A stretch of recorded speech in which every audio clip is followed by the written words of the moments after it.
नमो भगवते वासुदेवाय। ओम नमो भगवते वासुदेवाय। ओम नमो भगवते वासुदेवाय। मुखं करोति वाचालं पंगुं लंघयते गिरिं यत्कृपातमहं वन्दे श्रीगुरो दीनतारिणं परमानंद माधवं श्रीचैतन्यमीश्वरम्। हरे कृष्णा। सभी भक्तों का हार्दिक स्वागत है आज के इस भगवत गीता कार्यक्रम में। आज हम श्रीमद् भगवत गीता के अध्याय 8 जिसका नाम है भगवत प्राप्ति, उसमें श्लोक संख्या 14 समझने का प्रयास कर रहे हैं। कल हमने 12 और 13 नंबर का श्लोक किया था। बहुत ही महत्वपूर्ण श्लोक है। भगवान श्री कृष्ण ने अर्जुन को बताया था, मैं तुम्हें विधिया बताऊंगा जिसके माध्यम से तुम मेरे पास आ सकते हो। तो भगवान ने सर्वप्रथम श्लोक संख्या 12 और 13 में भगवान ने विधि बताई, वो थी अष्टांग योग की विधि। अब भगवान श्री कृष्ण 11, 12, 13 अब भगवान श्री कृष्ण जो विधि बताने वाले हैं वो है भक्ति योग के द्वारा भगवान श्री कृष्ण की प्राप्ति करना। और क्या कहते हैं भगवान स्वयं इस भक्ति के बारे में हमें समझने का मौका मिलेगा। और सबसे इंपॉर्टेंट बात ध्यान देकर सुनिए कि उनके जो शुद्ध भक्त हैं श्रील प्रभुपाद जी, वो खुद भक्ति का अभ्यास कर रहे हैं और वो क्या बता रहे हैं तात्पर्य के अंदर। तो वो बहुत ही महत्वपूर्ण बात है कि जो इस 14वें श्लोक का अभ्यास करने वाले स्वामी प्रभुपाद जी वो क्या कहते हैं इस भक्ति के बारे में, इस अनन्य भक्ति के बारे में। रिक्वेस्ट करूंगा आप में से अंशुमान जी मेरे पीछे दोहराइए, माइक पास में रखिएगा। यस। अनन्य चेताः सततम्, अनन्य चेताः सततम्, यो मां स्मरति नित्यशः, यो मां स्मरति नित्यशः, तस्याहं सुलभः पार्थ, तस्याहं सुलभः पार्थ, नित्ययुक्तस्य योगिनः, नित्ययुक्तस्य योगिनः। बहुत अच्छा श्लोक है, ध्यान से श्रवण कीजिएगा और फोकस कीजिएगा शब्दों पर, क्योंकि हम जो जीवन में अभ्यास कर रहे हैं वो श्लोक में बताया गया। एक बार फिर से, अनन्य। जब ऐसा नहीं है कि वो बोल रहे तो आपको नहीं बोलना है, आपको भी बोलना है। आपका माइक ऑफ है, कृष्णा सुन रहे हैं। अनन्य चेताः सततम्, अनन्य चेताः सततम्, यो मां स्मरति नित्यशः, यो मां स्मरति नित्यशः, तस्याहं सुलभः पार्थ, तस्याहं सुलभः पार्थ, नित्ययुक्तस्य योगिनः, नित्ययुक्तस्य योगिनः। यस, आप उच्चारण कीजिए। अनन्य चेताः सततम्, यो मां स्मरति नित्यशः, तस्याहं सुलभः पार्थ, नित्ययुक्तस्य योगिनः। बहुत सुंदर, हरि बोल। तो इस श्लोक में जो शब्द है संस्कृत शब्द वो है अनन्य चेताः सततम्, जो कि हम सबको अभ्यास करना है। बहुत महत्वपूर्ण शब्द है। आइए समझते हैं इसके बारे में क्या भगवान श्री कृष्ण बता रहे हैं। फिर प्रभुपाद जी जो इसका अभ्यास कर रहे हैं, भगवान श्री कृष्ण तो अभ्यास नहीं कर रहे इसका। भगवान कृष्ण भक्ति का अभ्यास कौन कर रहे हैं? प्योर डिवोटीज, वो इसका अभ्यास कर रहे हैं। तो वो क्या कहते हैं, जो इतना पूरा 1.5 पेज का तात्पर्य लिखा है उसको समझने का आज कोशिश करेंगे। और भगवान श्री कृष्ण जो बहुत ही महत्वपूर्ण बात बताने वाले हैं इस श्लोक को, कि भक्त के अंदर कैसी भावना होनी चाहिए, एक भक्त क्या करना चाहिए, समझते हैं। शब्दार्थ हमारे साथ साथ उच्चारण कीजिए। अंशुमान जी मैं बोलता हूँ, फिर आप रिपीट कीजिए। अनन्य चेताः, अनन्य चेताः, अविचलित मन से, अविचलित मन से, सततम सदैव, सततम, यह जो माम मुझ कृष्ण को, माम मुझ कृष्ण को, स्मृति स्मरण करता है, स्मृति नित्यशः नियमित रूप से, नित्यशः तस्य उस अहम मैं हूँ, सुलभ सरलता से प्राप्य, सुलभ सरलता से प्रार्थ हे प्रथा पुत्र, पार्थ हे प्रथा, नित्य नियमित रूप से, युक्तस्य लगे हुए, योगिनः भक्त के लिए, भक्त के लिए।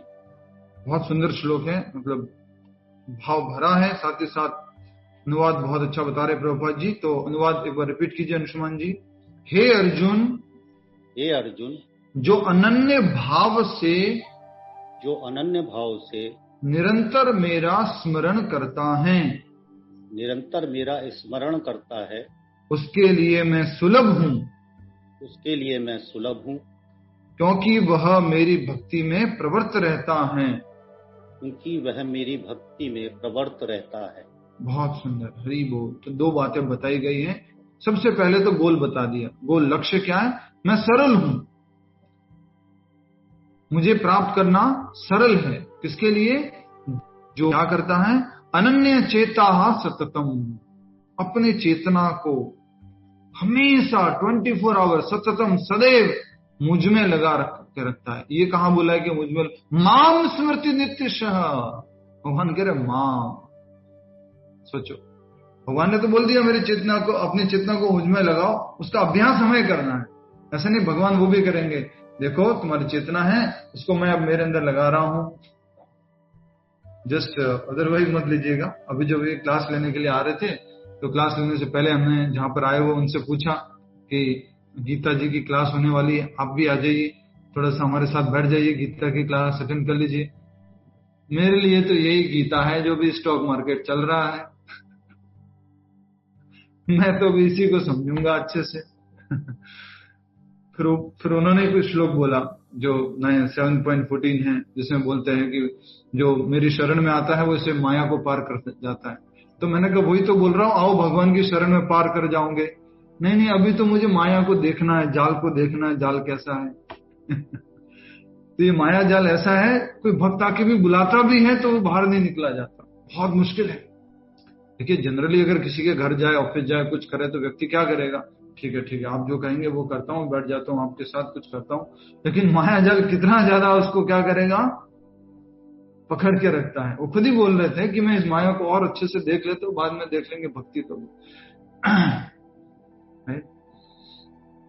ऐसा नहीं है कि वो भक्ति नहीं करते हैं, कुछ श्रद्धा नहीं है, श्लोक वगैरह पढ़ते हैं, अच्छे से समझने की कोशिश करते हैं, और भगवान की कृपा होगी, प्रसाद पाएंगे और भक्ति में आगे बढ़ेंगे धीरे धीरे।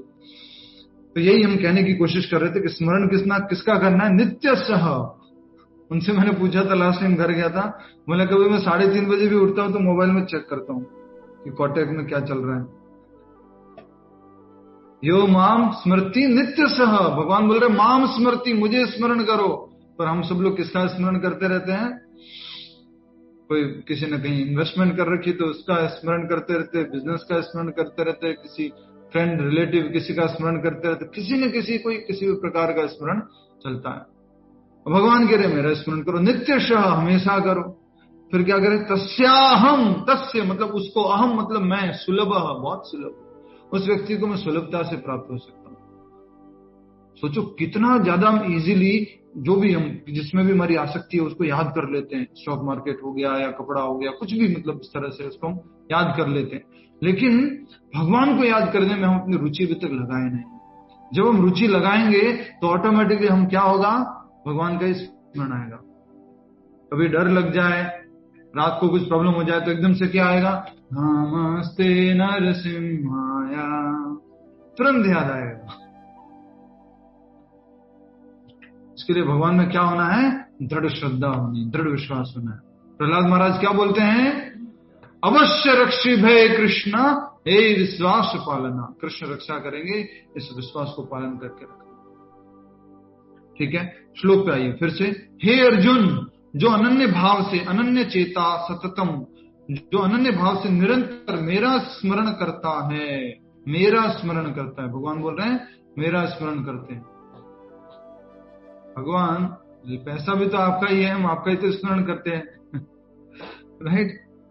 तो यहां भगवान कह रहे नहीं, डायरेक्टली मेरा स्मरण करो, और उसके लिए मैं सुलभ हूं, क्योंकि वह मेरी भक्ति में प्रवृत्त रहता है। तस्याहम सुलभ पार्थ नित्य युक्तस्य योगिना। योगिनः, योगी कौन है यहाँ पर? पिछले श्लोक में भी योगी था, यहाँ पर कौन योगी है? पूनम गर्ग माता जी, यहाँ कौन योगी है? प्रभु जी भक्ति योगी। भक्ति योगी, बहुत सुंदर। तो भक्ति योगी के लिए सुलभ है भगवान, और कहा जा रहा है नित्य युक्तस्य, नियमित रूप से, युक्तस्य, युक्तस्य मतलब बोलिए, युक्त मतलब क्या होता है? वंदना भारत माता जी, युक्त मतलब क्या होता है? देख नहीं रहे वंदना माता जी? जोड़ना। हाँ, वेरी नाइस, हरि बोल। युक्त मतलब जोड़ना या जुड़ा हुआ। तो जो नित्य रूप से जुड़ा हुआ है मेरी भक्ति में, जिसका मन लगा हुआ है, उसके लिए मैं सुलभ हूं। तो सोचो कितना सरलता से भगवान ने बता दिया है। अगर आप सुबह उठते ही, रात को सोने से पहले, बीच में जो भी कार्यक्रम करते हैं, भोजन लेते हैं, नहाते हैं, तैयार होते हैं, आरती करते हैं, कीर्तन करते हैं, ऑफिस जाते हैं, कुछ भी करते हैं, उस सब में अगर कृष्ण को जोड़ देंगे तो क्या होगा? यो माम स्मृति नित्य सह, हमेशा हम भगवान को याद कर पाएंगे। बहुत इंपॉर्टेंट है। तो ये श्लोक महत्वपूर्ण है, इसको याद करने की कोशिश कीजिए। साथ ही साथ इसमें जो तात्पर्य अनुवाद जो बताया जा रहा है उसको सुनने का प्रयास कीजिए। आइए अब हम तात्पर्य की तरफ आगे बढ़ते हैं। तात्पर्य बड़ा है लेकिन बहुत सरल भाषा में लिखा गया है, हम समझ सकते हैं, और मैं कोशिश करूंगा कि तात्पर्य को फोकस होकर के हम पढ़े। ठीक है, एक बार फिर से हरि बोल ऐसे कीजिए, fast, Hare Krishna. Yes, focus. क्या फोकस है? भगवान कह रहे तस्याहम सुलभ पार्थ, मैं सरलता से मिलता हूं। किसको? जो अनन्य भाव से मेरी भक्ति करता है, जो अपनी चेतना को मुझ में स्थिर करके रखता है, और दूसरा जो मेरी भक्ति में प्रवृत्त रहता है। पार्थ नित्य युक्त योगिनः, जो मेरी भक्ति में निरंतर रूप से लगा रहता है, उसको मैं सरलता से प्राप्त होता हूं। ठीक है, आइए तात्पर्य श्रील प्रभुपाद द्वारा। श्रील प्रभुपाद की जय। तात्पर्य, इस श्लोक में उन निष्काम भक्तों द्वारा प्राप्तव्य अंतिम गंतव्य का वर्णन है जो भक्ति योग के द्वारा भगवान की सेवा करते हैं। कल हमने बात की थी, आपको याद है? दो तरह के लोग मुक्ति पाना चाहते हैं। एक तो कष्टों से मुक्ति हो जाए बस, एक चाहते भगवान की सेवा करने के लिए। तो यहाँ पर किसके बारे में बताया जा रहा है?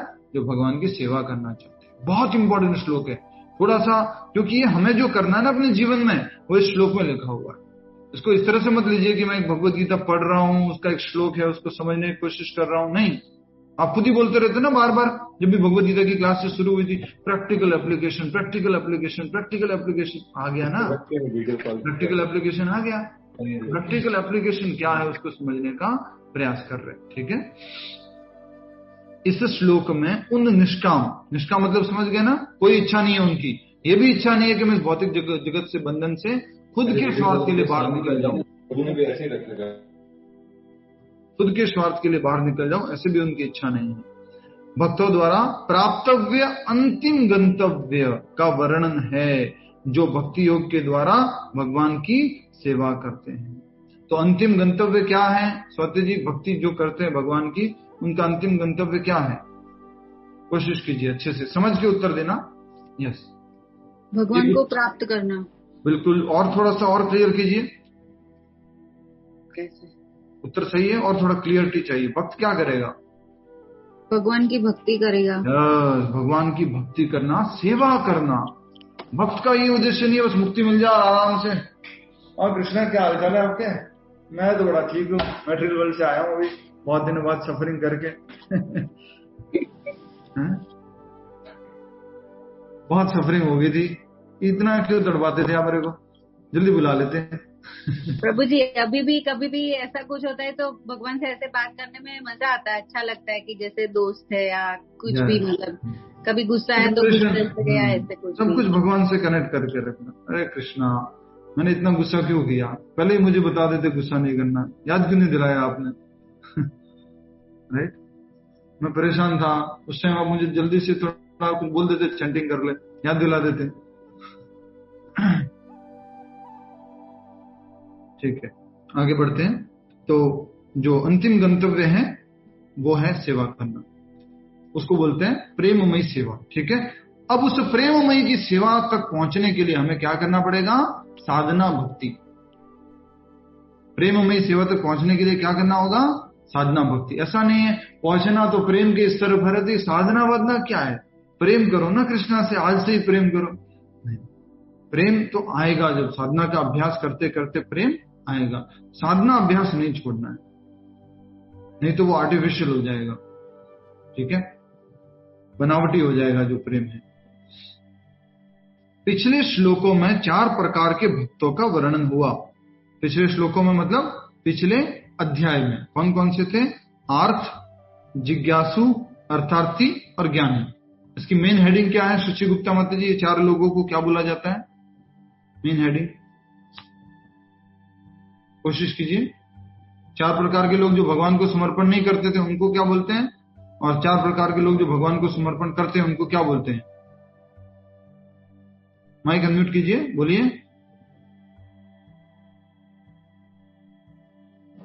माता जी। प्रभु जी मैं बताऊं? बताइए, मदद कीजिए उनको। सुकृतिन। किसको बोलते हैं सुकृतिना? जिज्ञासु। किसको बोलते हैं सुकृतिना? जो भगवान को समर्पण करते हैं उनको सुकृतिना बोलते हैं। 4 प्रकार के लोग जी, जो भगवान को समर्पण करते हैं उनको सुकृतिना बोलते हैं, और जो भगवान को समर्पण नहीं करते उनको दुष्कृतिना। बहुत अच्छा बताया आपने, वेरी नाइस। पिछले श्लोकों में 4 प्रकार के भक्तों का वर्णन हुआ। अर्थ, जिज्ञासु, अर्थार्थी तथा ज्ञानी। मुक्ति की विभिन्न विधियों का भी वर्णन हुआ। कहां पर? पिछले इसी अध्याय में बताया गया। कर्म योग, ज्ञान योग तथा हठ योग, जो पिछले 3 श्लोकों में बात की गई वो इसी से संबंधित है। ज्यादातर उसमें अष्टांग योग का भाग है। इन योग पद्धतियों के नियमों में कुछ न कुछ भक्ति मिली रहती है। इसलिए मैंने क्या बोला था, मिश्रित भक्ति, योग मिश्रित भक्ति।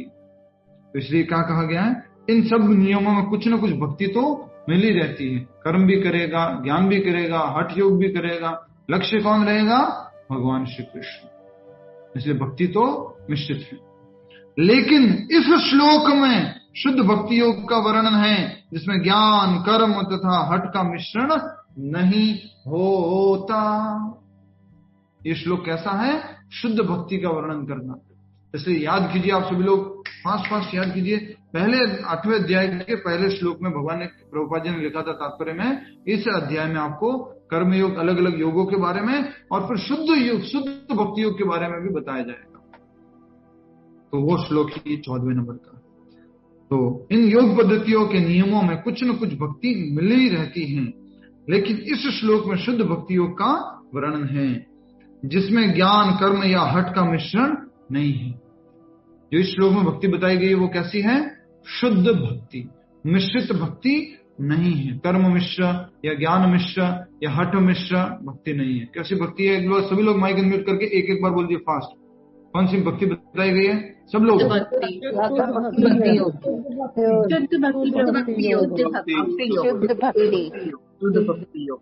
शुद्ध भक्ति प्रभु जी। और कोई जागा नहीं अभी तक? बाकी लोग कहाँ? आवाज तो मेरे पास ओनली 50 ही आई है। बाकी लोग? ठीक है, कोई बात नहीं, आपकी इच्छा, मैं फोर्स तो नहीं करूंगा। बाकी लोग जो वीडियो ऑफ करके बैठते हैं, बोलते नहीं है। तो भगवान कह रहे हैं, प्रभुपाद जी समझा रहे हैं कि एक श्लोक में जो भक्ति बताई गई वो कौन सी है? शुद्ध भक्ति। जैसा कि अनन्य चित्तः शब्द से सूचित होता है, भक्ति योग में भक्त कृष्ण के अतिरिक्त और कोई इच्छा नहीं करता। भगवान श्री कृष्ण के अलावा कोई इच्छा नहीं, पूरा फोकस है। जो भी सोचेगा, जो भी देखेगा, जो भी करेगा, जो भी खाएगा, सब में क्या मिश्रित होगा? कर्म और ज्ञान। उसको बोलेंगे शुद्ध भक्ति। क्या मिश्रित होगा? श्रुति कतियार जी, क्या मिश्रित होगा उसमें?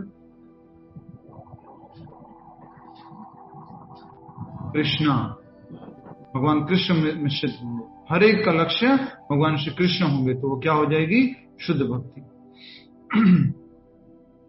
नेक्स्ट, अनन्य शब्द आ गया ना, तो उससे हमें सूचित हो रहा है कि भक्ति योग जो है शुद्ध भक्ति है। भक्ति योग में भक्त कृष्ण के अतिरिक्त और कोई इच्छा नहीं करता। शुद्ध भक्त न तो स्वर्ग लोक जाना चाहता है, न ब्रह्म ज्योति में तादात्म्य या मोक्ष या भव बंधन से मुक्ति चाहता है। शुद्ध भक्त क्या नहीं चाहता है? स्वर्ग लोक भी जाना नहीं चाहता। उसकी एकमात्र इच्छा होती है कृष्ण की सेवा। नहीं वो ब्रह्म ज्योति में तादात्म्य होना चाहता है, ब्रह्म ज्योति में जाके मिल जाए। ब्रह्म ज्योति किसका लक्ष्य होता है? नैना माता जी, ब्रह्म ज्योति किसका लक्ष्य होता है? डिफिकल्ट प्रश्न है, क्योंकि तो भी कोशिश। हाँ, ब्रह्म ज्योति निर्विशेषवादियों का लक्ष्य होता है। ठीक है, भक्ति योगी का होता है, ज्ञान योगी का होता है, कर्म योगी का होता है, अष्टांग योगी का होता है।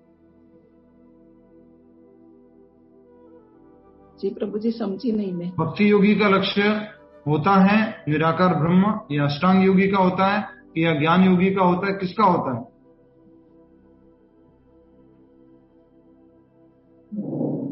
भगवान के कृष्ण के जो भक्त है वो भक्ति करके भगवान श्री कृष्ण को प्राप्त करते हैं। ये स्वाति जी बताइए।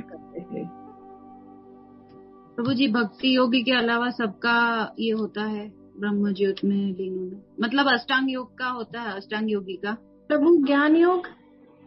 हाँ, गड़बड़ कर दिया आप लोगों ने, इतना मैं लिखवाया हूँ, वो बताया भी है। ओनली ज्ञानी जो होते हैं वो क्या कहते हैं, वो शून्यवादी होते हैं, वो निराकारवादी होते हैं, वो मायावादी होते हैं। ज्ञान योगी, ज्ञान योगी क्या कर देते हैं, भगवान निराकार है, निर्विशेष है, हम उसमें जाके विलीन हो जाएंगे ब्रह्म ज्योति में। अष्टांग योगियों का लक्ष्य परमात्मा दर्शन। भूल गए आप लोग? हाँ। अष्टांग योगियों का लक्ष्य परमात्मा दर्शन है, और परमात्मा दर्शन करने के बाद कहाँ पहुंचते हो, वो वैकुंठ लोक। अगर आध्यात्मिक जगत की बात करें तो वैकुंठ लोक, ठीक है। कर्म योगी क्या चाहता है, खूब पैसा कमाओ, खूब भगवान को इसमें जोड़ करके पैसा कमाओ, 50% तेरा 50% मेरा, चल ये तो मेरे को मिलना चाहिए। तो उसको क्या मिलता है, स्वर्ग लोक आदि मिलता है। इसलिए कहा गया न तो वो स्वर्ग लोक चाहता है जो कर्म योगी को होता है, और न ही वो ब्रह्म ज्योति चाहता है जो ज्ञान योगी को मिलता है, न ही वो मोक्ष अर्थात की स्वर्ग लोक वैकुंठ लोक जाना चाहता है, वह बंधन से मुक्ति चाहता है, जो कि एक अष्टांग योगी चाहता है। भक्ति योगी, जो शुद्ध भक्ति योगी है, वो क्या चाहता है, शुद्ध भक्त किसी भी वस्तु की इच्छा नहीं करता। चैतन्य चरितामृत में शुद्ध भक्ति को निष्काम कहा गया है। शुद्ध भक्त किसी भी चीज की इच्छा नहीं करता, स्वर्ग की भी नहीं, ब्रह्म ज्योति की भी नहीं, वैकुंठ की भी नहीं, इवन गोलोक वृंदावन तक की भी इच्छा नहीं करता। ध्यान से सुनिए इस बात को, हरि बोल, ध्यान से सुनिए। शुद्ध भक्त इवन गोलोक वृंदावन की भी इच्छा नहीं करता है। क्यों? क्योंकि वो तो एकमात्र इच्छा करता है भगवान के चरण कमलों की सेवा। और भगवान के चरण कमलों, सोचिए थोड़ा दिमाग लगाइए, भगवान के चरण कमलों की सेवा मिल गई तो गोलोक तो मिल गया ना, और भगवान के चरण कमलों की सेवा मिल गई तो मुक्ति तो मिल गई ना। सोचो, ऑटोमेटिकली है। इसलिए वो क्या चाहता है, भगवान के चरण कमलों की सेवा, न तो वो इवन गोलोक वृंदावन की भी इच्छा नहीं करता। भगवान कहे तो इधर ही रह के शुद्ध भक्ति कर, तो इधर ही रह के कर लेगा, क्योंकि वो किसके लिए करता है, भगवान की प्रसन्नता के लिए करता है। प्रभु जी आज तो मन अच्छा नहीं, आज चैंटिंग नहीं करेंगे, मन अच्छा नहीं लग रहा। अरे भाई, तुम्हारे मन से क्या मतलब, ये तुम किसके लिए करते हो, भगवान श्री कृष्ण की प्रसन्नता के लिए करते हो। बाय प्रोडक्ट है कि आप खुश हो जाओगे, आपको अच्छा लगेगा। चैंटिंग क्यों करते हैं, कृष्ण की खुशी के लिए करते हैं। हम भी प्रसन्न होंगे क्योंकि हम उनके अंश हैं। जब पूर्ण की सेवा करेंगे तो अंश तो ऑटोमेटिकली खुश हो गए। लेकिन हम किसके लिए करते हैं चैंटिंग, हमेशा याद रखना, कृष्ण की प्रसन्नता के लिए, ठीक है। तो चैतन्य चरितामृत में शुद्ध भक्त को निष्काम कहा गया है। चैतन्य चरितामृत क्या है, कौन बताएगा, ममता पटेल माता जी। चैतन्य चरितामृत ये क्या है, चैतन्य चरितामृत ये कौन सा अमृत है, कहाँ मिलता है? भगवान की भक्ति में, हरे कृष्ण। भगवान की भक्ति में मिलने वाले अमृत को चैतन्य चरितामृत कहा जाता है, ठीक है। इनको मदद कीजिए, कोई उत्तर गलत है इनका। चैतन्य चरितामृत क्या होता है, हाथ खड़ा कीजिए, जिनको उत्तर मालूम है हाथ खड़ा कीजिए। चैतन्य चरितामृत क्या होता है, हाथ खड़ा कीजिए। लक्ष्मी माता जी, लक्ष्मी माता जी। चैतन्य महाप्रभु ने लिखा हुआ पुस्तक है। आपका भी उत्तर गलत है। जय लक्ष्मी माता जी। हरे कृष्ण। चैतन्य महाप्रभु की जीवनी। यस, चैतन्य महाप्रभु की जीवन काल का जो वर्णन हुआ है उसको बोलते हैं चैतन्य चरितामृत। किसने लिखा है, कृष्णदास कविराज गोस्वामी ने। आपके क्विज में प्रश्न आएगा ये, चैतन्य चरितामृत क्या है तथा इस ग्रंथ की रचना किसने की। ठीक है, खा लो, म्यूट कर दीजिए प्लीज। चैतन्य चरितामृत क्या है और इसकी रचना किसने की। चैतन्य रचना किसने की प्रभु जी? कृष्णदास कविराज गोस्वामी जी ने। कृष्णदास कविराज गोस्वामी जी ने, ठीक है। जैसे भगवान श्री कृष्ण की लीला है, उनका गुणगान किसने किया है, वेद व्यास जी ने। कहां पर बैठ के, बद्रिकाश्रम बैठ के। किताब का नाम क्या है? भागवत पुराण। उसी प्रकार से चैतन्य महाप्रभु के जो जीवन काल की लीला है उसका वर्णन मिलता है चैतन्य चरितामृत में, और उसकी रचना किसने की है? कृष्णदास कविराज गोस्वामी से। आप में से नेक्स्ट टाइम अगर आप आओगे कहां पर? गोवर्धन हमारे साथ में, तो हम आपको लेके चलेंगे राधा कुंड में। राधा कुंड में वो स्थान है जहां पर आज ओरिजिनल कृष्णदास कविराज गोस्वामी जी द्वारा लिखित चैतन्य चरितामृत मिलती है। ठीक है, बहुत सुंदर स्थान है। तो आप लोग प्लान कीजिए। मैं सोच रहा हूँ निर्जला एकादशी के दिन सभी आ जाओ, वापस एक दिन के लिए आ जाओ, चैंटिंग करेंगे सब लोग खूब पूरा। नेक्स्ट, तो चैतन्य चरितामृत में बता दिया है कि जो शुद्ध भक्त होते हैं उनको निष्काम कहते हैं, उसे ही पूर्ण शांति का लाभ होता है। शुद्ध भक्त को क्या मिलती है? पूर्ण शांति। उन्हें नहीं जो स्वार्थ में लगे रहते हैं। जो स्वार्थी होते हैं उनको शांति कभी भी नहीं मिलती है, और चाहिए और चाहिए और चाहिए और चाहिए और चाहिए, उनको शांति कभी नहीं मिलती। भगवान श्री कृष्ण के भक्त भी जो है ना वैसे अशांत रहते हैं। कोई बोल सकता है क्यों अशांत रहते हैं? विभाजन माता जी, भगवान श्री कृष्ण के भक्त भी अशांत रहते हैं, क्यों? बोलिए। प्रभु लगता ही रहता है ना हमेशा कि शायद हम कुछ कम कर रहे हैं। यस, और चाहिए और चाहिए और चाहिए और चाहिए और चाहिए। क्या? कृष्ण भक्ति। वैसे शांत है, भौतिक रूप से वो पूरी तरह से शांत है, आध्यात्मिक रूप से उनको और चाहिए, कृष्ण को और जानना है, कृष्ण को और सुनना है, कृष्ण की और सेवा करनी है। ये जो है भक्त है जो उसकी अशांति इस प्रकार से होती है। प्रभु जी, कई बार ऐसा भी लगता है कि सेवा नहीं हो पा रही ठीक से भगवान की, कैसे करूं सेवा और कैसे करूं? जी, तो ये जो है भक्त का एक भाव है। लिख लीजिए एक संस्कृत शब्द, जो ये सब बातें कही गई ना पिछले 3-4 लाइनों में, उसको संस्कृत के शब्दों में लिख लीजिए। भुक्ति मुक्ति सिद्धि कामी। पहले भी हम समझ चुके हैं इन बातों को। भुक्ति मुक्ति सिद्धि और कामी।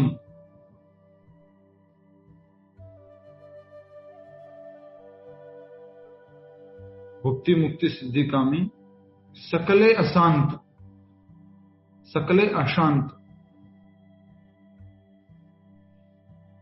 भुक्ति मुक्ति सिद्धि कामी सकले अशांत। कृष्ण भक्त निष्काम, कृष्ण भक्त निष्काम अतएव शांत। कृष्ण भक्त निष्काम अतएव शांत। कृष्ण भक्त निष्काम अतएव शांत। भुक्ति मुक्ति सिद्धि कामी, भुक्ति मुक्ति सिद्धि कामी सकले अशांत, सकले अशांत। कृष्ण भक्त निष्काम अतएव शांत। ठीक है, समझ में आ गया आपको? भुक्ति का मतलब होता है भौतिक चीजें चाहिए, स्वर्ग ऐश्वर्य गाड़ियां बंगले, वो हो गया, इसको भुक्ति चाहिए, वो भी अशांत रहेगा। और मुक्ति चाहिए जिसको, भुक्ति मुक्ति भौतिक भवबंधन से मुक्ति चाहिए, वो भी क्या रहेगा? चाहिए, कुछ न कुछ डिजायर है तो वो भी अशांत रहेगा। और सिद्धि, जो भौतिकता में परफेक्शन चाहता है, अलग अलग योग सिद्धियां चाहता है, वो भी क्या रहेगा? अशांत। भुक्ति मुक्ति सिद्धि और कामी। कामी मतलब कौन है? जो खुद की इंद्रिय भोग के लिए बहुत ज्यादा वस्तुएं एकत्रित करना चाहता है या इच्छाएं रखता है, उसको कहते हैं कामी।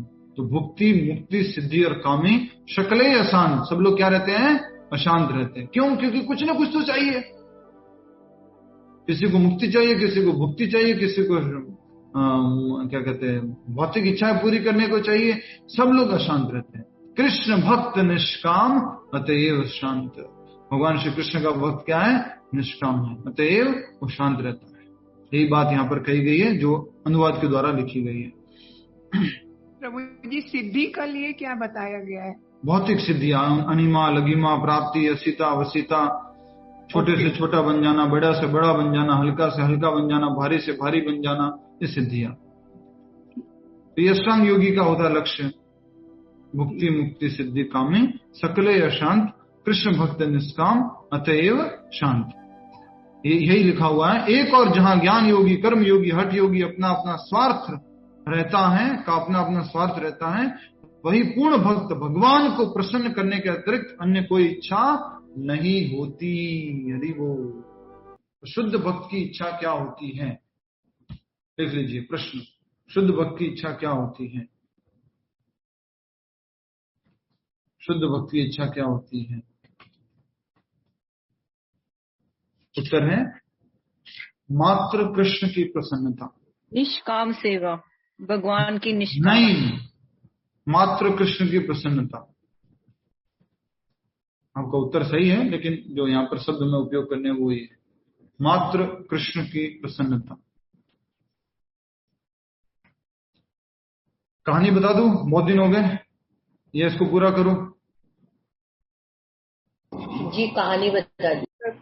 इसको पहले पूरा कर दें प्रभु, फिर भूल जाएंगे जब तक तो, और फिर टाइम हो जाएगा। आपको क्या भूल जाएंगे? कहानी कब बतानी है और टाइम ही हो जाने वाला है। तो पहले पूरा कर दे ये पहले कहानी प्रभु। ठीक है, वैसे तो मालूम नहीं आप लोगों को ये कहानी, लेकिन फिर भी बताने की कोशिश करते हैं। यहाँ पे क्या बोला है?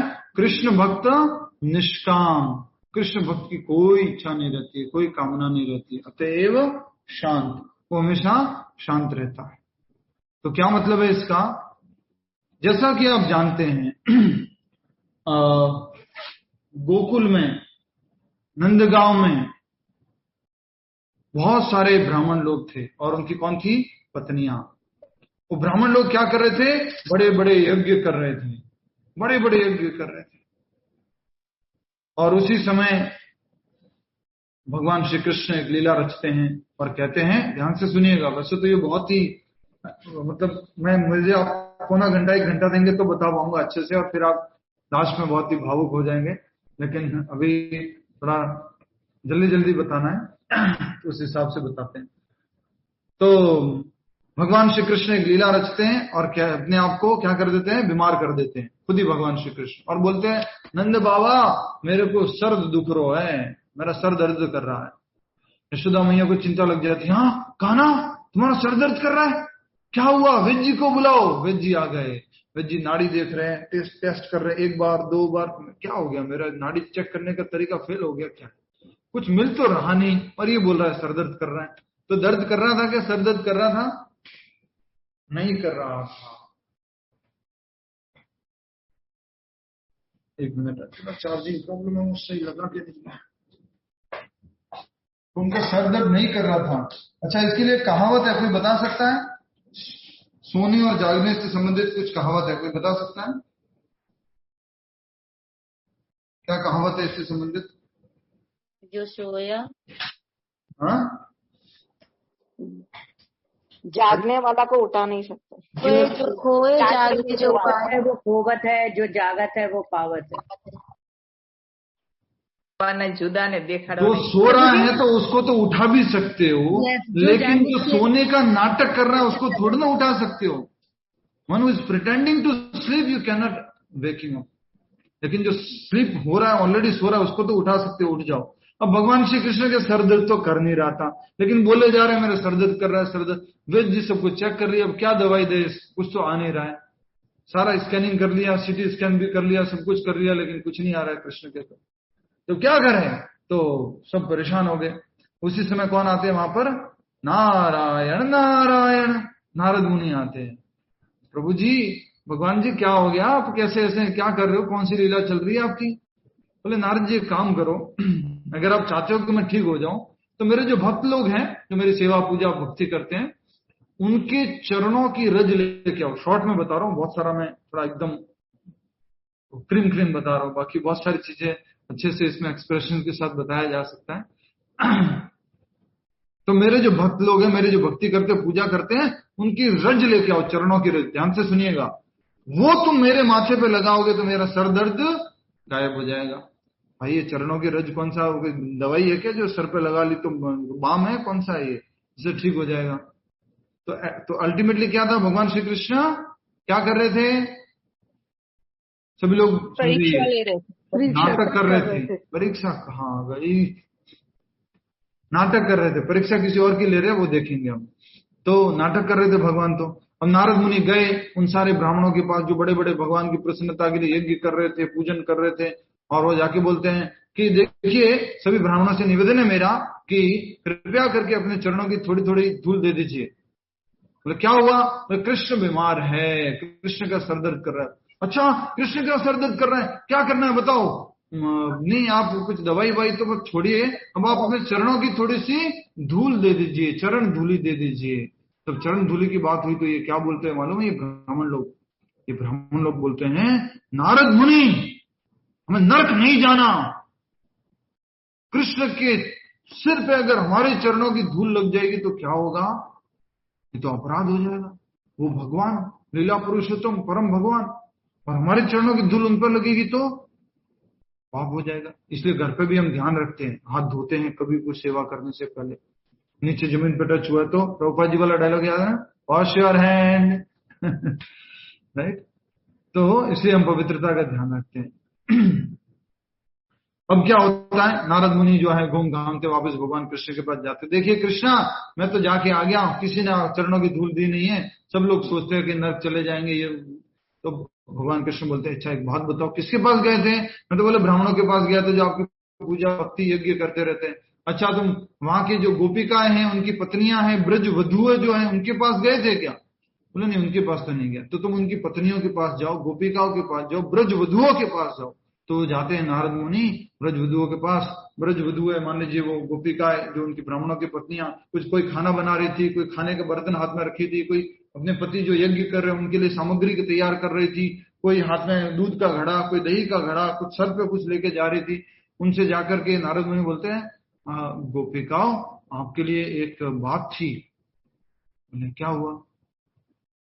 कृष्ण का क्या? क्या कृष्ण का?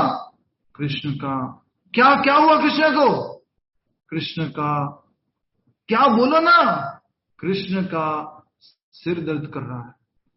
उनके हाथ में जो कुछ था ना, धड़ाम गिर गया सब कुछ। सोचो, कृष्ण का सर दर्द कर रहा है, क्या हुआ कानों को, क्यों कर रहा है सर दर्द?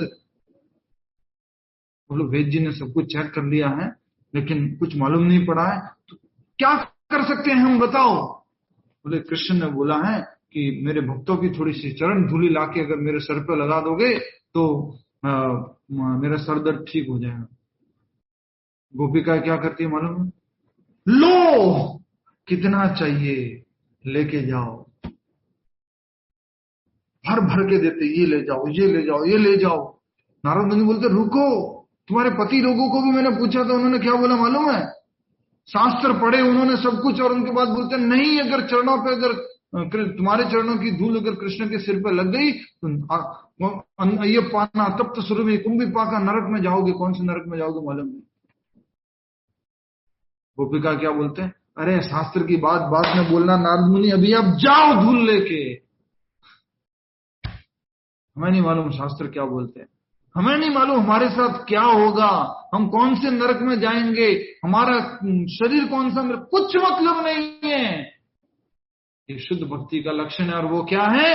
कृष्ण की प्रसन्नता। कृष्ण प्रसन्न है तो मैं प्रसन्न हूं, बस, बाकी नहीं चाहिए। तुम्हें डर नहीं लगता तुम लोग अगर कहीं नरक में चले गए तो? हमें कोई परवाह नहीं है, कोई परवाह नहीं।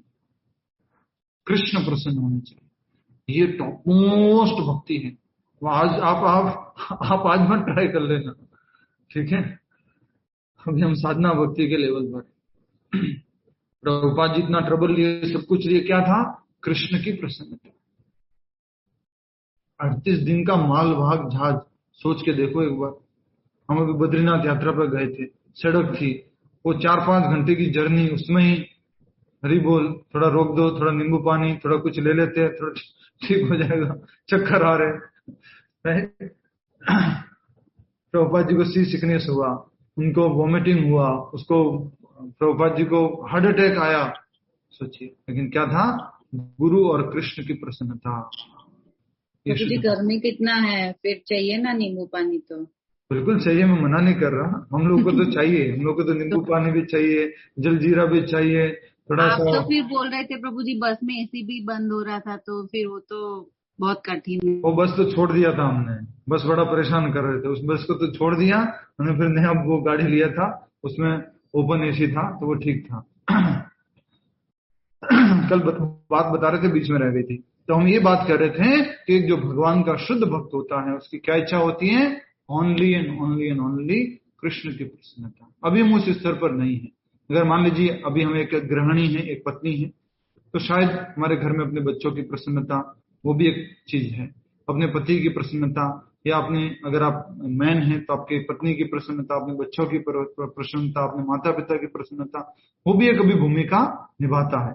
अल्टीमेटली तो अगर वास्तव में कहा जाए तो वो सब टेम्पररी है, झूठा है, लेकिन अभी उन लोगों को भी ये बात समझ में नहीं आई है और हम भी उस स्तर पर भक्ति में अभी तक पहुंचे नहीं है। राइट? तो इसलिए हमें साधना भक्ति का अभ्यास करना चाहिए। थोड़ा ध्यान रखिए जो किस प्रकार से हम जितना गुरु जी ने बताया है, प्रभुपाद जी ने बताया, उतना कोशिश करने का अभ्यास करें।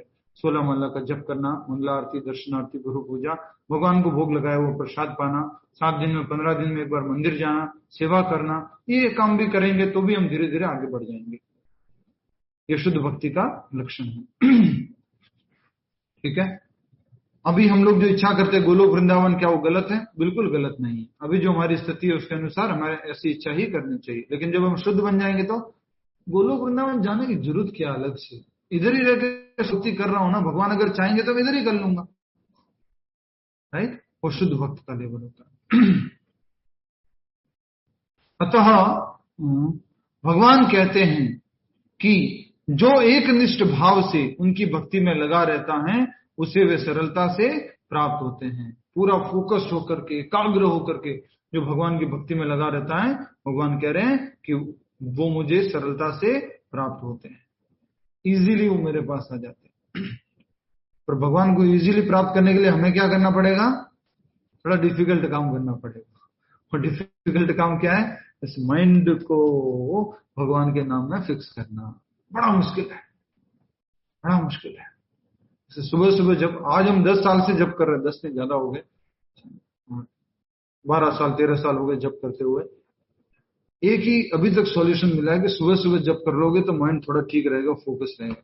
उसके बाद तो कभी भी करते हैं ना, ऐसा भागता है। उनसे मिलना था, हरे कृष्ण कृष्ण कृष्ण हरे, अच्छा उनका डोनेशन बाकी था, हरे कृष्ण कृष्ण कृष्ण, भाग जाता। इसलिए सुबह सुबह जब करने की कोशिश कीजिए, जितना भी अधिक से अधिक हो सकता है, और कोशिश कीजिए कि 16 माला तो पहुंच जाए। अंत काले च मामेव, मैं तो मालूम ही नहीं अंत काल कब आएगा, कुछ मालूम नहीं। कल शाम की क्लास में बोल रहे थे ना कुछ, घनश्याम जी कहाँ गए? शाम में गए थे? हाँ शाम में थे। घनश्याम जी क्या हुआ थोड़ा सा बता दीजिए, हमारे दोपहर के भक्तों को भी बता दीजिए, जिससे कि हम। हाँ घनश्याम जी, अमिता माता जी नहीं, घनश्याम जी। हरे कृष्णा प्रभु जी। हरे कृष्णा। प्रणाम प्रभु जी। धन्यवाद। हाँ प्रभु जी। क्या हुआ था कल परसों, आप जो कुछ कह रहे थे? अच्छा वो कल एक लगभग 26 या 27 ईयर का वो दारू पीने के लिए पैसे नहीं थे, इसलिए सुसाइड कर लिया। सोचो, ड्रग्स की, दारू की हैबिट में पड़ गए थे। वो बहुत अच्छा लड़का था, कुछ बता रहे थे, ये कल समझा रहे थे, और बहुत ज्यादा गलत आदत पड़ गई। धन नहीं मिला ड्रिंक करने के लिए, तो लास्ट में शरीर को ही उन्होंने वो कर दिया। सोचो, इस प्रकार से कल हमने उनके लिए थोड़ा सा प्रार्थना किया था। अभी भी एक बार हरे कृष्ण सामूहिक रूप से बोल देते हैं। हरे कृष्ण कृष्ण कृष्ण हरे हरे, हरे राम राम राम हरे हरे। तो यह जीवन ऐसा है, कुछ लोग अपने हाथ से खत्म कर रहे हैं, वो तो बहुत ही गलत है, बहुत पाप है बड़ा। लेकिन हमें ये भी याद रहना है कि हमारा कब समय आएगा कुछ मालूम नहीं। इसलिए हमें हमेशा क्या करते रहना है? हरे कृष्ण कृष्ण कृष्ण हरे हरे, हरे राम राम राम हरे हरे, इस महामंत्र का अभ्यास करते रहना है। ठीक है, ये महत्वपूर्ण बातें सारी समझाई जा रही हैं। तो अभी तक हमने यही समझा है कि जो शुद्ध भक्त होते हैं उनका लक्ष्य होता है भगवान श्री कृष्ण की प्रसन्नता। आगे जो बचा हुआ तात्पर्य है इसको हम, आप जैसा कि समय हो गया है तो हम इसको कल कर लेंगे। ठीक है, तात्पर्य को हम कल कर लें। क्या आप सभी लोग 15 मिनट बैठेंगे? प्रभु जी अभी तो है 4:15 तक कर सकते हैं, फिर माला तो 4 ही बजा है। तो 15 मिनट तक कर सकते हैं। हाँ प्रभु जी। ठीक है, तो कर देते हैं। शुद्ध भक्त सदैव कृष्ण के विभिन्न रूपों में से किसी एक की भक्ति में लगा रहता है। समझ गए आप? कृष्ण के कितने रूप हैं? बहुत सारे। कौन कौन से रूप हैं? विष्णु जी, राम जी, नरसिम्हा जी, वरराज जी, तिरुपति बालाजी, बहुत सारे रूप है भगवान के। उनमें से कौन से रूप में लगा रहता है? किसी एक रूप में। ठीक है, किसी को राम जी का रूप पसंद आ जाता है, किसी को कृष्ण रूप पसंद आ जाता है, उसमें लगे रहते हैं। कृष्ण के अनेक स्वांश तथा अवतार हैं। स्वांश मतलब समझ गए? Direct expansion. याद कीजिए, स्वांश और विभिन्न अंश। कृष्ण के डायरेक्ट अवतार राम जी, नरसिम्हा जी, और भी वराह जी, मत्स्य, ये सब कृष्ण के डायरेक्ट एक्सपेंशन है। तो ये कृष्ण के स्वांश तथा अनेक अवतार है, यथा राम, नरसिम्हा, जिनमें से भक्त किसी भी एक रूप को चुनकर उनकी प्रेमा भक्ति में मन को स्थिर कर सकता है। यस, बोलिए। प्रभु जी, ये डायरेक्ट एक्सपेंशन और इनकारनेशन में क्या डिफरेंस है? कोई डिफरेंस नहीं है, दोनों एक ही, इसलिए लिखा तथा। और सबका एग्जाम्पल के रूप में क्या दे दिया है? राम तथा नरसिम्हा जैसे, जिनमें से भक्त किसी एक रूप को चुनकर उसकी प्रेमा भक्ति में मन को स्थिर करता है, कर सकता है। वैसे थोड़ा डिफरेंस है, वो कभी समझेंगे, बट अभी के लिए भगवान के ही विस्तार है ये। अब अवतार का पूछ रहे तो बता ही देता हूं। अवतार क्या हो सकते हैं ना? अवतार में शक्त्यावेश अवतार भी होते हैं, इसको बोलते हैं एम्पावर्ड। भगवान किसी को एम्पावर्ड कर दे, किसी जीव को, तो वो क्या बन जाते हैं? वो अवतार बन जाता है भगवान का, एम्पावर्ड इनकारनेशन। ठीक है, जैसे कि बुद्ध भगवान है, वो क्या है? Empowered incarnation. स्वयं भगवान कृष्ण किसी को एम्पावर किए, वो सारा पावर दिया हमको। ठीक है, किसी में भी मन को स्थिर कर सकता है भगवान के जो अलग अलग अलग अलग अलग रूप है। प्रभु जी, हमें तो खाली राम और कृष्ण और विष्णु यही मालूम है, इसके अलावा तो कुछ नहीं मालूम। तो थोड़ा पढ़ेंगे तो मालूम होगा, थोड़ा सुनेंगे तो मालूम होगा, ठीक है, नहीं तो मालूम नहीं होगा। नरसिंह भगवान, जिनको इस्कॉन मंदिर में बहुत प्रोमिनेंसी, हर सुबह शाम आरती होती है, तो ये भी भगवान का विशेष अवतार है। 10 अवतारों में तो फिर बुद्ध अवतार भी है, तो फिर वो स्वांश नहीं है, शक्त्यावेश अवतार। फिर मत्स्य अवतार भी उसी में आती है, तो वो स्वांश हो जाए। मत्स्य अवतार है, लेकिन उसमें खुद भगवान अवतरण लिए ना, भगवान ने किसी को एम्पावर नहीं किया, खुद भगवान प्रकट हुआ इसमें। ठीक है, थोड़ा सा डिटेल टॉपिक है, कभी भागवतम पढ़ेंगे तो ये भागवतम का टॉपिक है साथ। ऐसे भक्त को उन अनेक समस्याओं का सामना नहीं करना पड़ता जो अन्य योग के अभ्यासकर्ताओं को झेलनी पड़ती हैं। बहुत सारी समस्याएं, उनको क्या करना पड़ता है? सीधा बैठो, आंखों के मध्य फोकस करो, प्राणवायु को ऊपर उठाओ, यहां तक लेके आ जाओ, और सारे इंद्रियों को इंद्रिय विषयों से दूर कर दो। सर्दी गर्मी जो भी कुछ है उस सब में एक जगह स्थिति को बना कर रख के अपना अभ्यास करना है। तो जो भक्ति योगी है उसको मात्र क्या करना है? अपने मन को भगवान श्री कृष्ण में स्थिर करना है। ठीक है, ऐसे भक्त को अनेक समस्याओं का सामना नहीं करना पड़ता जो अन्य योग के अभ्यास करना को झेलनी पड़ती है, उनको अलग अलग समस्याएं झेलनी पड़ती है। भक्ति योग अत्यंत सरल, शुद्ध तथा सुगम है। इन शब्दों को नोट कीजिए। भक्ति योग अत्यंत सरल है सबसे पहले, फिर शुद्ध है, और फिर क्या बोला है? सुगम है। सुगम का मतलब क्या होता है? सुगम और सरल में क्या फर्क है? क्या लिखा है इंग्लिश में? It is very simple and pure and easy to perform. या सिंपल है और इजी टू परफॉर्म, इसके लिए बोला सुगम। सरल है भक्ति, पर इसको अभ्यास भी सरल है, इसको इसलिए बोला गया सुगम है। इसका शुभारंभ, अब देखिए बहुत अच्छी बात कही जा रही है, भक्ति का शुभारंभ कहां से होता है? भक्ति योग का। तो भक्ति योग का शुभारंभ, इसका शुभारंभ हरे कृष्ण जप से किया जा सकता है। भगवान सबों पर कृपालु हैं, किंतु जैसा कि पहले कहा जा चुका है, जो अनन्य भाव से उनकी सेवा करते हैं वे उनके ऊपर विशेष कृपालु रहते हैं। भगवान सबके ऊपर कृपालु है। क्यों सबके ऊपर कृपालु है नैना पटेल माता जी? भगवान सबके ऊपर क्यों कृपालु है? हरे कृष्ण प्रभु जी, क्योंकि हर एक व्यक्ति भगवान की सेवा करता है। भगवान का अंश है, भगवान का अंश है। यस, हर एक व्यक्ति भगवान का अंश है, भगवान का पुत्र है। इसलिए भगवान जो है क्या करते हैं, हर एक के ऊपर कृपा करते हैं। लेकिन किसके ऊपर विशेष कृपा करते हैं? जो भगवान का भक्त है, अनन्य भाव से उनकी सेवा करता है, उसके ऊपर विशेष कृपा करते हैं। क्विज के लिए प्रश्न लिख दीजिए, भगवान किसके ऊपर विशेष कृपा करते हैं?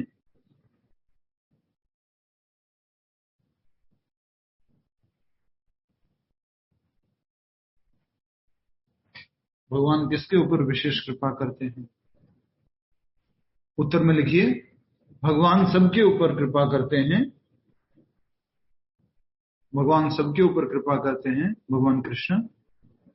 लेकिन जो उनकी अनन्य भक्ति में लगा हुआ है उसके ऊपर विशेष कृपा करते हैं।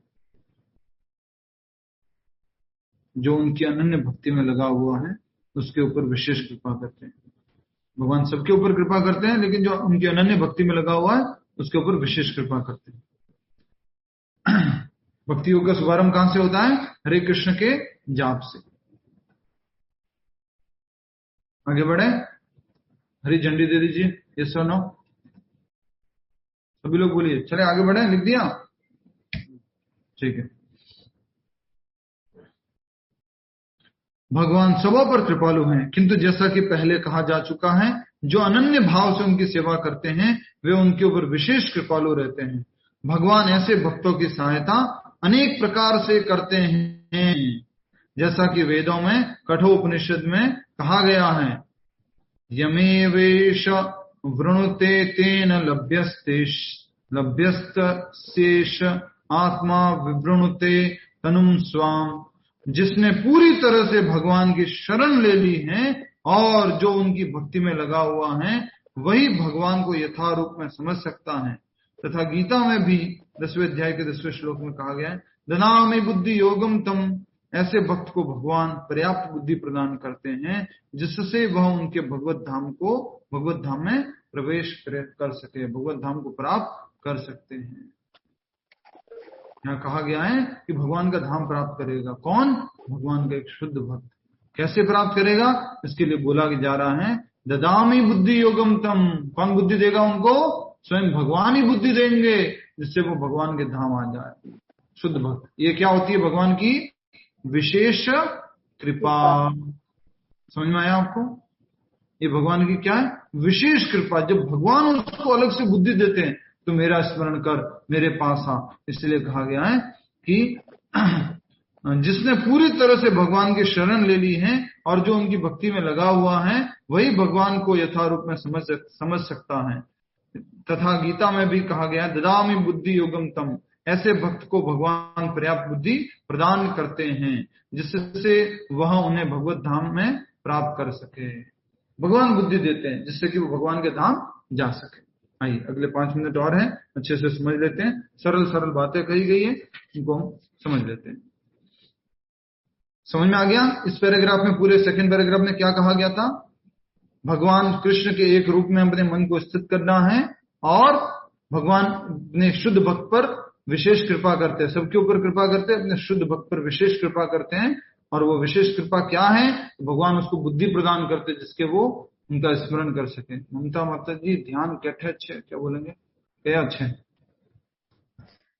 हरे कृष्ण प्रभु जी, सॉरी कोई मैसेज आया ऐसा, इसलिए मैं बात कर रही थी। लॉक कर दीजिए अपने आप को, 3 से 4:30 तक कोई डिस्टर्बेंस नहीं चाहिए। वो तपस्या में लीन है, हम डिस्टर्ब ना करें हमें। ठीक है, हरे कृष्ण। आगे बढ़िए। शुद्ध भक्त का सबसे बड़ा गुण यह है कि वह देश अथवा काल का विचार किए बिना अन्य भाव से कृष्ण का ही चिंतन करता रहता है। माता जी, आपकी माला हो रही है? नहीं प्रभु जी, नहीं हो रही है। क्यों नहीं हो रही है? प्रभु जी, हम अपने घर पे नहीं हैं, हम कहीं और आए हुए हैं शादी में, इसलिए हमारी माला नहीं हो रही है। यहाँ क्या लिखा है? देश अथवा काल का विचार किए बिना अनन्य भाव से कृष्ण का ही चिंतन करता रहता है। पर किसके लिए बोला ये? शुद्ध भक्त के लिए। तो हमारे लिए क्या होता है ये? लक्ष्य। हमें ऐसा करने की कोशिश करनी चाहिए, अभ्यास करना चाहिए। उसको किसी तरह का व्यवधान नहीं होना चाहिए। उसे कहीं भी और किसी भी समय अपना सेवा कार्य करते रहने में समर्थ होना चाहिए। कुछ लोगों का कहना है कि भक्तों को वृंदावन जैसे पवित्र स्थानों में या किसी पवित्र नगर में जहां भगवान रह चुके हैं रहना चाहिए। किंतु बिल्कुल सही बात है, रहना चाहिए, वृंदावन में, द्वारका में, मथुरा में वास करना चाहिए। किंतु शुद्ध भक्त कहीं भी रहकर अपनी भक्ति से वृंदावन जैसा वातावरण उत्पन्न कर सकता है। श्री अद्वैत ने चैतन्य महाप्रभु से कहा था, आप जहां भी हैं हे प्रभु वही वृंदावन है। हरि बोल, हरि बोल, हरि बोल। तो प्रभुपाद जी बोलते हैं, ध्यान से सुनिएगा, मैंने बोला था ना ये तात्पर्य को आपको समझने में मजा आएगा। क्यों? क्योंकि शुद्ध भक्त जो है वो बता रहा है, अपनी भक्ति को बता रहा है। तो कैसे शुद्ध भक्ति करना होगा? प्रभुपाद जी कहते थे, I am missing my Vrindavan. कौन सा Vrindavan? Original Vrindavan. But I am carrying Vrindavan in my heart. मैं इस वृंदावन को अपने साथ में लेकर चलता हूं। और जहां पर भी कीर्तन होता है वहां क्या बन जाता है? वृंदावन। जहां पर भी भगवान का नाम सेवा होती है, कृष्ण केंद्र होते हैं, तो वो क्या बन जाता है? वृंदावन। आप में से कुछ लोग अभी कहीं घूमने गए, कुछ एक दो माता जी का कुछ मैसेज आया था, प्रभु जी छुट्टियां चल रही है तो थोड़ा घूमने चले गए। वहां पर माला हो रही है, कुछ वो क्या बोलते हैं, वो जेट स्की और वो कुछ सागर में वो कुछ कुछ कार्य करते ना, अटकेलिया करते पानी के अंदर, वहां पर घूमने गए हुए। तो वहां पर माला हो रही है, प्रभु जी माला तो नहीं हो रही यहाँ पर। तो इसलिए हमें ये बहुत इंपॉर्टेंट है, किसी भी अवस्था में है अपना सेवा कार्य नहीं छोड़ना चाहिए। और जहां पर भी भक्त लोग भगवान के नाम का कीर्तन करते हैं, इसलिए लिखा, किंतु शुद्ध भक्त कहीं भी रहकर अपनी भक्ति से वृंदावन जैसा वातावरण उत्पन्न कर सकता है। इस बात को अच्छे से याद रखिएगा। जहां पर भी शुद्ध भक्त जाएंगे वो स्थान क्या बन जाएगा? वृंदावन बन जाएगा। ऐसा वातावरण कन्वर्ट हो जाएगा। सो प्रभुपाद जी बोलते थे, लिख लीजिए इस लाइन को, इंग्लिश में लिख लीजिए, Vrindavan is a consciousness. Vrindavan is a consciousness. Vrindavan is a consciousness. Hindi में लिख लीजिए, वृंदावन एक भावना है। वृंदावन एक भावना है जिसको आप कहीं भी लेके जा सकते हो, कहीं पर भी वो वातावरण उत्पन्न कर सकते हो। ये कहा जा रहा है, ठीक है। किंतु शुद्ध भक्त कहीं भी रहकर अपनी भक्ति से वृंदावन जैसा वातावरण उत्पन्न कर सकता है। श्री अद्वैत ने चैतन्य महाप्रभु से कहा था, आप जहां भी हैं हे प्रभु वही वृंदावन है। नेक्स्ट, लास्ट तात्पर्य का लास्ट पैराग्राफ है, पढ़ लीजिए। आप में से 5-6 भक्त छोड़ के चले गए हैं, कोई बात नहीं, बाकी लोग बने रहिए। जैसा कि सततम या नित्यशः शब्दों को से सूचित होता है। ये शब्द कहां उपयोग किए गए? श्रुति कतियार जी, सततम और नित्यशः कहां से? ये फिजिक्स की बुक से, केमिस्ट्री की बुक से, कौन सी बुक से? इसी श्लोक में। आज से आपका नाम श्रुति कतियार, ठीक है लक्ष्मी माता जी। अब हम आपको इसी नाम से बुलाएंगे। कितनी बार मैं मतलब इतना मैं कई बार आप लोगों को वो कर लेता हूँ, इंसल्ट कर देता हूँ, उसके बाद भी ठीक है आगे बढ़ते हैं। कहीं से संदेश आया, जल्दी जल्दी आगे बढ़ो आप। तो कह रहे हैं कि जैसा कि सततम तथा नित्य शब्दों से सूचित होता है। कहां पर ये शब्द? श्लोक के अंदर, श्लोक के अंदर ही लिखा हुआ है, अन्यन्य चेता सततम यो माम स्मृति नित्यशः। तो ये 2 शब्द उपयोग हुए। शुद्ध भक्त निरंतर कृष्ण का ही स्मरण करता है और उन्हीं का ध्यान करता है। ये शुद्ध भक्त के गुण हैं जिनके लिए भगवान सहज सुलभ है। भगवान आसानी से प्राप्त है। किसके लिए? यो माम स्मृति नित्यशः और सततम, जो हमेशा भगवान का चिंतन करता रहता है, हमेशा भगवान का गुणगान करता रहता है, उसके लिए भगवान हमेशा हमेशा सदैव नियमित रूप से सरलता से उपलब्ध है। गीता समस्त योग पद्धतियों में से भक्ति योग की ही संस्तुति करती है। गीता किसको बताती है? बार बार जितने भी योग के प्रकार हैं, कौन कौन से प्रकार हैं योग के? ज्ञान योग, अष्टांग योग, कर्म योग, भक्ति योग। तो गीता क्या बोलती है? भक्ति योग सर्वश्रेष्ठ है। गीता समस्त योग पद्धतियों में से भक्ति योग की ही संस्तुति करती है। सामान्यतया भक्ति योगी 5 प्रकार से भक्ति में लगे रहते हैं। ठीक है, इसको अच्छे से समझिए। भक्ति योगी 5 प्रकार से संबंधों में लगे रहते हैं। अच्छा, हरे कृष्णा, अटेंशन प्लीज। इस श्लोक में क्या बताया गया है? प्योर भक्ति। पिछले श्लोकों में क्या था? ज्ञान मिश्र, कर्म मिश्र या अष्टांग योग मिश्रण भक्ति थी। क्या फर्क है इसमें और इसमें? उसमें किसी भी प्रकार का भगवान के साथ कोई संबंध नहीं है। इस वाली भक्ति में क्या होता है? संबंध होता है। वो कितने प्रकार का हो सकता है? 5 प्रकार का, वो दिया हुआ। शांत भक्त उदासीन होकर भक्ति में युक्त होते हैं। जैसे घास हो गई, कुछ भगवान के ज्वेलरी हो गई, मोर पंख हो गया। ये कौन सा भक्ति है? शांत रस में। दूसरा दास्य भक्त क्या होता है? जो दास के रूप में भक्ति में युक्त रहता है। जैसे हनुमान जी हो गए। और अभी सब हम लोग कौन सी भक्ति कर रहे हैं? दास भक्ति। अभी आप ये मत बोल देना मैं तो उदासीन भक्ति में हूं, मतलब कृष्णा आपको खाना है खा लो ना, मैं तो नहीं खिलाऊंगा। उदासीन हो बोले, वो नहीं चलेगा। तो अभी हम सब लोग दास से भक्ति कर रहे हैं। तीसरा सख्य भक्त, जो सखा रूप में भक्ति में युक्त होते हैं। भगवान के साथ में सखा का, फ्रेंड का संबंध बन जाता है। तो अभी भी हम इस भक्ति में नहीं है, अर्जुन थे उस भक्ति पर। आएंगे जब हमारा शुद्धिकरण होगा तो हमें मालूम पड़ेगा हमारा भगवान के साथ कैसा संबंध है। चौथा वात्सल्य भक्त, जो माता पिता की भांति भक्ति में युक्त होते हैं तथा दो वात्सल्य में कौन सा हो गया? माता पिता की तरह भगवान की सेवा करते हैं। कृष्ण को बच्चे के रूप में मानते हैं, खुद माता पिता बन जाते हैं। लास्ट आता है माधुर्य भक्त, जो परमेश्वर के साथ दाम्पत्य प्रेमी की भांति भक्ति में युक्त होते हैं। प्रेम और प्रेमी, जो मतलब प्रेम और प्रेमिका का जो भाव है, उस भाव में स्थित होकर सेवा करते हैं, उसको बोलते हैं माधुर्य भक्त। जो परमेश्वर के साथ दाम्पत्य प्रेमी की भांति भक्ति में युक्त होते हैं। शुद्ध भक्त इनमें से किसी में भी परमेश्वर की प्रेमा भक्ति में युक्त होता है और उन्हें कभी नहीं भूल पाता, जिससे भगवान उसे सरलता से प्राप्त हो जाते हैं।